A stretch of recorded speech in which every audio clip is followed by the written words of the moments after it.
Welcome to the Halo Infinite review. Halo, the gargantuan series with an incredibly long lineage, responsible for some of my most fond memories, and now that I think about it, Halo was the series that had given me my first baptism of fire into the FPS world. It was a new and exciting feeling blasting aliens with their own weaponry while being accompanied by an absolutely fantastic soundtrack. For most Xbox console users, this was a must-buy. And from there, the series continued to grow and expand its universe. Becoming a beloved series is the aspiration of any development studio, and with Halo that's exactly what happened.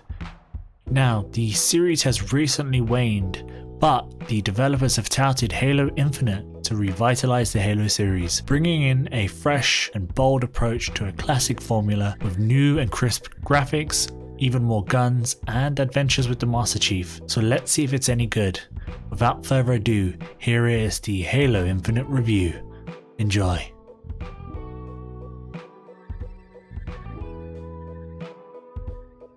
Anyone who has watched any videos on the new Halo knows the series has undergone some changes to its visual fidelity. The initial reveals of the Halo Infinite gameplay were met with trepidation and disappointment, as both the gameplay and the visual elements looked undercooked, and for a game that has been in the works for a while, this was a little confusing to the fans. This reaction led to the game being delayed so that it was no longer launching simultaneously with the Xbox Series X. The good news is that the delay did wonders for the game. Upon watching the first cutscene, I was taken aback by the micro detail in the Spartan armor. The detail is truly incredible, with scuffs to the visor, small shrapnel dents in the armor, and even wear marks on the boots. All add to this phenomenal immersion that Halo Infinite creates during its cutscenes. The various environments combined with the meticulously well-crafted character models create set pieces and cutscenes that will definitely stick out in your mind. The gravitas that the Master Chief has emanates through his visual aesthetic, and it carries through the entire game. I'm relieved that they delayed this game to bring us a more polished product. Equally, the new weapons look great. The detail on the age-old battle rifle harkens back to a simpler era of Halo, giving me flashbacks of when I first used the gun. The new weaponry is equally impressive. The shock rifle looking and feeling equal parts outstanding. There are 22 weapons in the game, each with the same level of effort in their design, which is something I greatly appreciate. The games take part on a Halo ring, so you can expect some visual themes that you've seen before. They present themselves plentifully, but that being said, there are some nice surprises, and with the new semi-open environment there's a lot to discover. Some of the geometry is a bit hit or miss. As the experience is more open, the environments are less emotion provoking than I would have liked. Overall though, the graphics have had a significant upgrade compared to the last Halo entry, and even if you're not an avid Master Chief fanboy, you'll still find plenty of spectacles.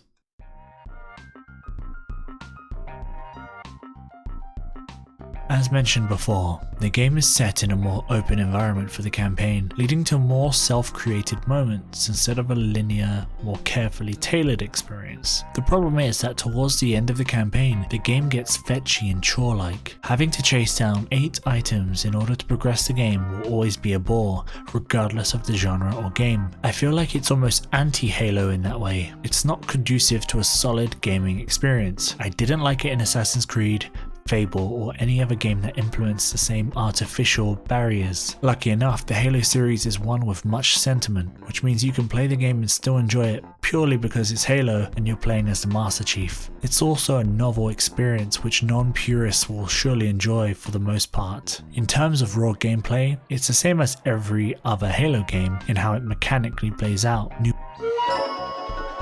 both in single and multiplayer, meaning you'll get to experience the new weaponry in every facet of the game.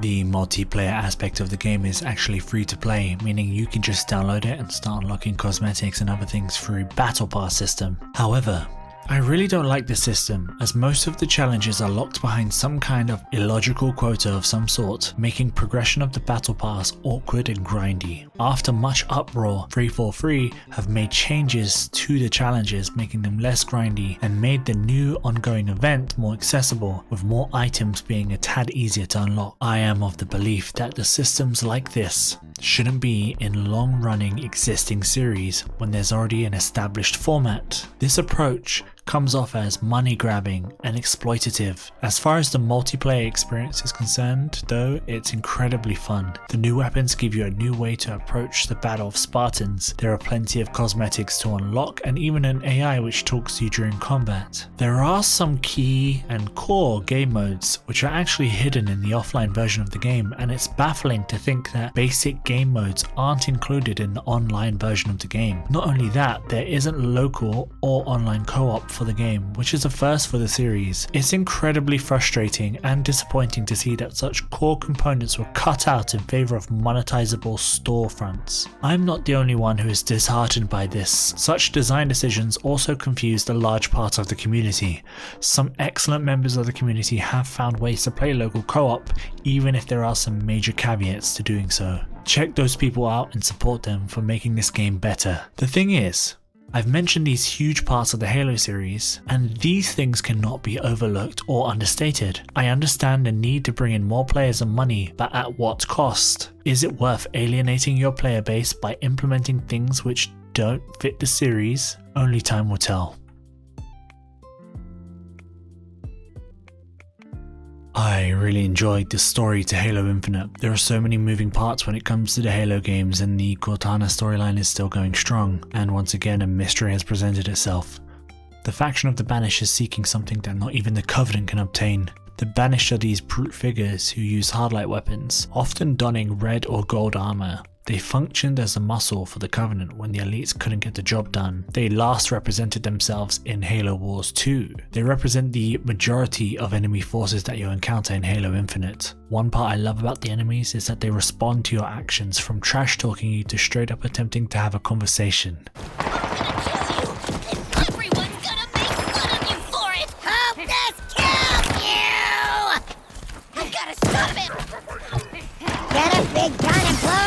Grunts are hilarious, and I can see a lot of effort has gone into the voice lines. I genuinely had some laugh out loud moments when playing through the story, and even the stoic elites have some killer one-liners. The new character called The Weapon is also very curious, and there's a lot to be uncovered about the AI. As you progress through the story, encountering new enemies in different environments, you'll also get to see a more human side to Master Chief as you regularly encounter allies and fellow Marines. Seeing the Master Chief blossom in such a way shows masterful writing, even when certain parts of the story or campaign let you down.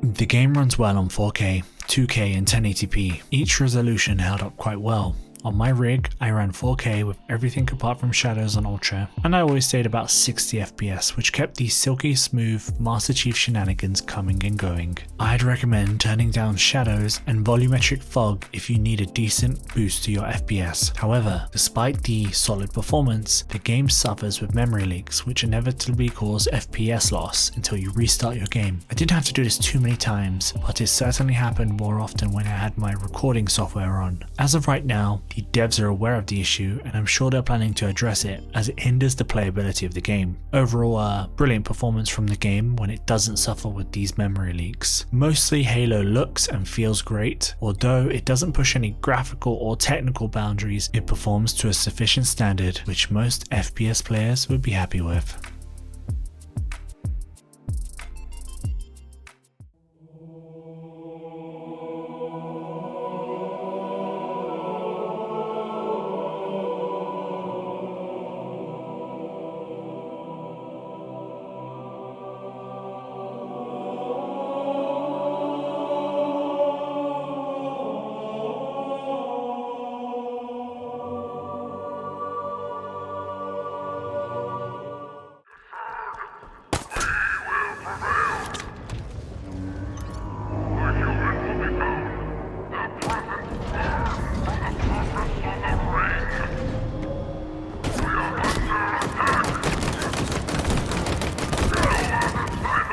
It's a maintenance depot. I'm picking up a number of repair bays and fuel silos. Take them out and we'll bring this outpost to its knees.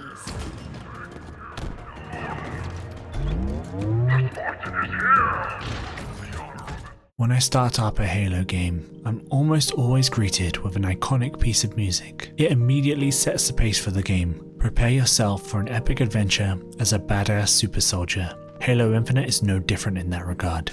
you can expect an exceptional soundtrack. Honestly, there isn't much to say in that regard. Everything sounds phenomenal.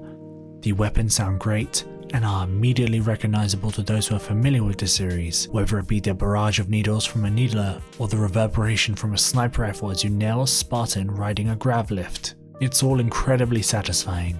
A lot of work has gone into the soundtrack, and it deserves that level of love because the Halo series and its soundtrack are legendary in more ways than one. I wish there was more to say on this topic, but the fact is, the sound design is so well thought out, concise and theme appropriate that I have nothing bad to say about it.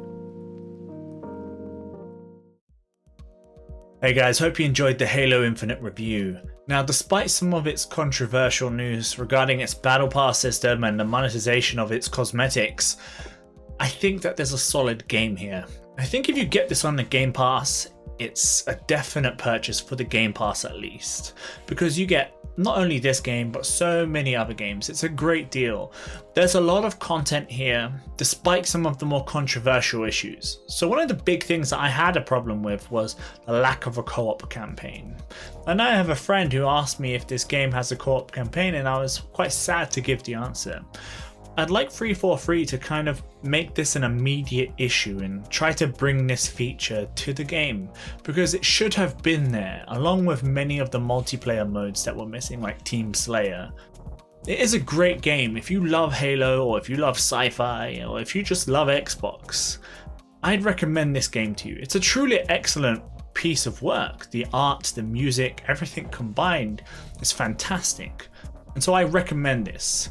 But there is a lot to expect as a fan of the Halo franchise, and I just feel like they haven't met some of the standards there.